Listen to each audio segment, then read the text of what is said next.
Time for issue number 10 of Dungeons & Dragons Adventure Magazine.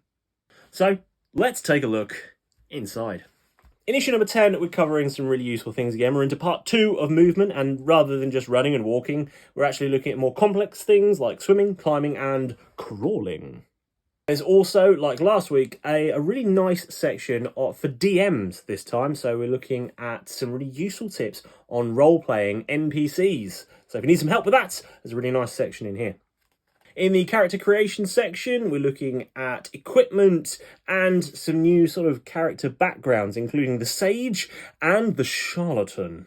One of the more interesting things that I found in this particular issue is a whole section which most people will probably never cover in their D&D games, but is now part of my life, because it's languages, and they've written out full translations for Dwarvish and Elvish in here, and the nerd in me just wants to learn it. And I just shouldn't, but I will. In the lore section of this issue, we're looking at 2 new things. We're looking at a faction and a location. The location is the Sword Mountains. You may have seen them on the map that came in issue 1 or 2. Issue 2. And the faction is the Order of the Gauntlet. Where's my gauntlet? Of course, no issue of Dungeons & Dragons Adventure Magazine would be complete without the next chapter in the playable game. This time we're back in Dead Knock Mine for part 2, which means, of course, more goblins.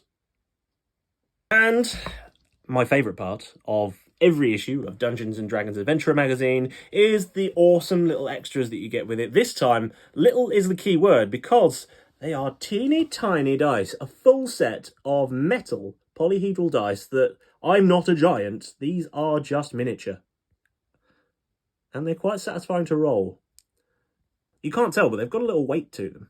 So a massive thank you again to Hachette Partworks, who send every single issue of Dungeons & Dragons Adventure Magazine. If you haven't read it yet, you can start right from the very beginning. Every issue is available. Make sure you get stuck in, because all the information inside is awesome, the artwork is beautiful, and the free little goodies that come with it are just the best.